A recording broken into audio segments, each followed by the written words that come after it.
নমস্কার, আমি মৈত্রী। এমন এক ঘটনা যা গোটা বিশ্বের কাছে আজ প্রশ্ন এবং দৃষ্টান্ত। রাষ্ট্রপতিকে সরাসরি তুলে নিয়ে গেল আমেরিকা। হ্যাঁ, নিকোলাস মাদুরা, ভেনেজুয়েলাসের রাষ্ট্রপতি নিকোলাস মাদুরা এবং তার স্ত্রীকে তার বাসভবন থেকে আগামীকাল সরাসরি তুলে নিয়ে গেল আমেরিকায়। তারা মাদক চক্রের সাথে সেই দেশ মাদক চক্রকে সমর্থন করে বলে এমন দাবি করছেন আমেরিকা। কিন্তু এর পিছনে রয়েছে এমন কোন ঘটনা, এত বড় ঘটনা যা গোটা বিশ্বের কাছে প্রশ্ন। এর আগে কখনোই কেউ দেখতে পায়নি একজন রাষ্ট্রপতিকে তার নিজস্ব বাসভবন থেকে পুরোপুরি সিকিউরিটি থাকা সত্ত্বেও কিভাবে একটি অন্য দেশ তার নিজের দেশে তুলে নিয়ে যায়। এর পিছু রয়েছে কোন বড় সত্যি, কোন বড় ঘটনা, চলুন জেনে নিন। আমেরিকার কাছে রয়েছে পাওয়ার, সাথে রয়েছে টাকা।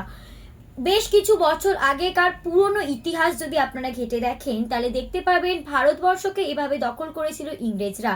ঠিক সেই নীতি কিন্তু এখন আর চলছে না। নীতি একটু বদলেছে। নীতি বদলেছে বলতে আমেরিকার ডেল্টা ফোর্স, যা এর আগে অনেক বড় বড় মিশন সাকসেস করেছে, আর তারাই করলো এই মিশনটা। আক্রমণ করলো এরা, রাষ্ট্রপতিকে সরাসরি তুলে নিয়ে গেল ভেনেজুয়েলাসের রাষ্ট্রপতিকে তার নিজের বাসভবন থেকে। ডিপ স্টেজ মানে ধরুন আপনার দেশেই রয়েছে এমন কোনো নাগরিক যাকে আপনারাই ভোট দিয়ে জেতাচ্ছেন বহু বছর ধরে, কিন্তু তার পিছনে রয়েছে আরও বড় ইন্টারন্যাশনাল পলিটিক্স। মানে ধরুন অন্য কোনো একটি দেশেই আপনার দেশকে সেই লোকটিকে পাঠালো, তার পুরোপুরি প্ল্যান অনুযায়ী রয়েছে কিন্তু আপনার দেশে, কিন্তু সে পুরো কাজটাই করছে অন্য একজনের মদক বা অন্য কোনো দেশের হয়ে। ঠিক এই ঘটনাই ঘটালো কিন্তু আমেরিকা। ডিপ স্টেজ মানে আপনাদের দেশেই রয়েছে কিন্তু আপনার মধ্যে থেকে আপনার হয়ে সে কোনো কাজ করছে না। অনেক দিন ধরে আস্তে আস্তে এই ঘটনার মুখে কিন্তু পড়তে হয়েছে ভেনেজুয়েলাসকে, একদিনে নয়। ডেল্টা ফোর্স থাকাকালীন তারাই তাদের দেশকে এবং সবার আগে আমাদের দেশের সৈনিক তাদেরকে দখল করেছেন আমেরিকা। সেন্ট্রাল ফোর্সকে টাকা দিয়ে বা কোনো রকমভাবে এমন কোনো মদক দিয়েছেন যে কারণে তারা তাদের দেশের বিরুদ্ধে গিয়ে বা চুপচাপ হয়ে গিয়ে স্তব্ধ হয়ে গিয়ে কোনো রকম কোনো রিয়াকশান দিল না। আপনারাই ভাবুন, আপনার দেশে ঢুকে আপনার দেশের রাষ্ট্রপতিকে অন্য একটি দেশ নিয়মে নিস্তব্ধে তুলে নিয়ে চলে গেল। সেই দেশের নেতা মন্ত্রী থেকে শুরু করে সে দেশের এত সৈনিক তারা কি করছিল?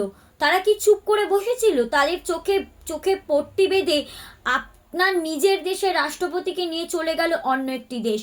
আমেরিকা এবছর মানে আগামী বছর 2025-এ নোবেল পায়নি। হ্যাঁ, এ কথা সবাই জানেন। নোবেল পেতে গিয়েও তারা নোবেল পায়নি আমেরিকার রাষ্ট্রপতি ডোনাল্ড ট্রাম্প। এর পাশাপাশি কিন্তু রয়েছে ভেনেজুয়েলাসে প্রচুর পরিমাণ সোনা, তার সাথে রয়েছে ব্যাটারি। এই লোভ, যা অর্থ প্রচুর প্রচুর টাকায় বিভিন্ন দেশে আমদানি এবং রপ্তানি হয়, বিরাট বড় এটা ইন্টারন্যাশনাল পলিটিক্সও বলতে পারেন। এর পাশে কিন্তু রয়েছে আরও অনেক বড় বড় ঘটনা, যার জন্যই আজকে ভেনেজুয়েলাসকে এত বড় একটা প্রবলেমের মধ্যে পড়তে হলো, যা কিন্তু গোটা বিশ্বের কাছে একটা প্রশ্ন। যে ধরনের ঘটনা এর আগে কোনোদিন কোথাও ঘটেনি। দেখা যাক পরবর্তী পদক্ষেপ কি হয় এবং কি দেখার, সেটার দিকেই রয়েছে গোটা বিশ্ব তাকিয়ে।